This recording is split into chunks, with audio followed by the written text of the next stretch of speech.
Welcome to the Premier Football League. It is week 5, and I am Barry, aka the New York Jets, aka the old guy.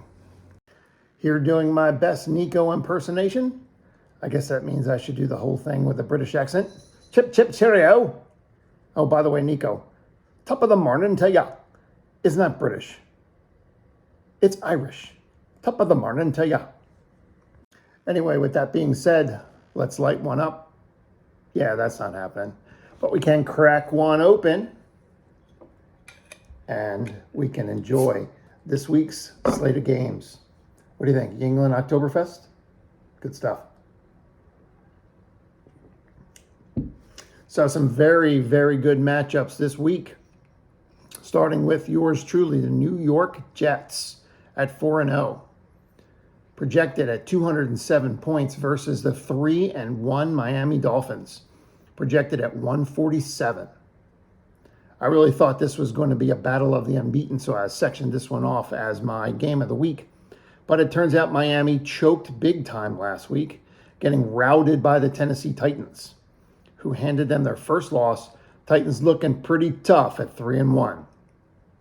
So the New York Jets feature early MVP leader Lamar Jackson, running backs Saquon Barkley, or as Nico would say, Sequin Broccoli? Sequin Broccoli. Yeah, that's it. And Nick Chubb. Going against the Miami Dolphins with Matthew Stafford, A.J. Dillon, and Cordell Patterson. Except Cordell Patterson no longer active. He's on the IR, which really hurts. So while I thought this was going to be the upset of the week, I think the Jets, yours truly, pull out a quick and easy victory.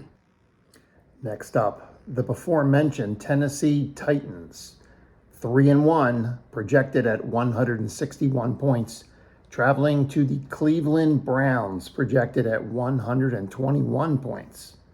The Titans have a very, very solid squad. Derek Carr, Austin Eckler, Michael Pittman, among others. It's just a really, really good team.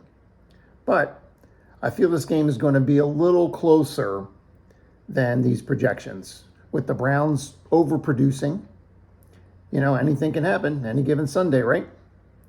But still, I see the Tennessee Titans pulling out the victory and moving to an impressive 4-1. Now let me translate this projection into a language that the Cleveland Browns will understand. When I was 4 years old, I watched my aunt kill a spider with a tea cozy. Years later, I realized it wasn't a spider, it was my Uncle Harold. Collusion! Next up, the rebuilding Baltimore Ravens, projected at 42 points. Now let me say something real quick. Who in their right mind would tank in year one in a brand new league to build a powerhouse team in year 2, only to tear it all down again and start over in year 3? I don't know. Seems like Baltimore has some sort of split personality. I'm going to compete. No, I'm not. Yes, I am. No, I'm not. Who said that? Shut up. Anyway, he's traveling to the LA Chargers. And this one is easy because I will never, ever, ever, ever say anything positive about the Chargers. So the Ravens win this one. Next on the schedule, the New York Football Giants, projected at 157 points, featuring the GOAT, Tom Brady, Leonard Fournette, David Njoku. I'd just love to hear Nico trying to pronounce that one. Njoku. There's an N and a J next to each other at the beginning of a name. That can't be right. And Kenny Galladay. Is he still playing? Traveling to the Arizona Cardinals, projected at 153 points. This is my game of the week. Jameis Winston, replaced by an 80-year-old Andy Dalton. Young studs Cortland Sutton, Chris Olave, and Rashad Bateman, if he actually plays with that bum foot of his, will be too much to overcome, and the Arizona Cardinals will pull out a comfortable victory, running their record to 401 and pushing the New York Giants to a subpar, sorry Bash, 2-3. Another good game features the San Francisco 49ers at 2-2 with Kirk Cousins, soon-to-be star George Pickens, and Tyler Boyd traveling to the 4-0 Carolina Panthers, who have a rapidly aging Russell Wilson, James Cook, not that he ever actually sees the field, and soon-to-be Steelers' third receiving option, Chase Claypool, and the wild card Romeo Doubs. This should be a very close game, but in the end, I got to go with the Carolina Panthers, pulling out a close one and running their record to an undefeated 5-0. And lastly, the Green Bay Packers at 1-3, projected for 117 points. Now the Packers have, oh my God, let me tell you, this team is so old, I should be the starting running back.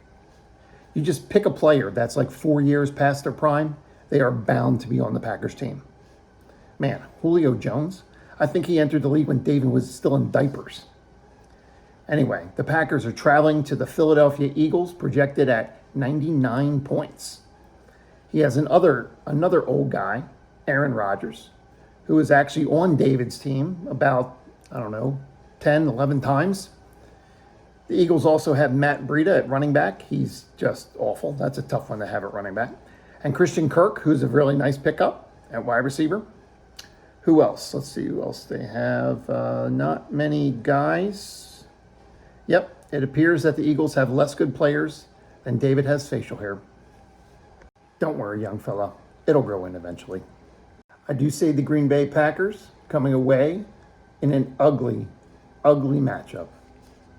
And speaking of ugly, we'd like to welcome to the league the new owner of the Cincinnati Bengals. Welcome to the league, Ish. Take a bow and don't trade JT, especially to the Seahawks. Well, that's it for this week's matchups. I hope you all enjoyed the content. And one last thing, boycott the Richards. I swear I don't know how you guys let this happen. The Chiefs, the Seahawks, the Jaguars, they all make me sick. We have to stop trading with these guys. Come on, let's get it together. Oh, and one more thing. Jets, Jets, Jets, Jets.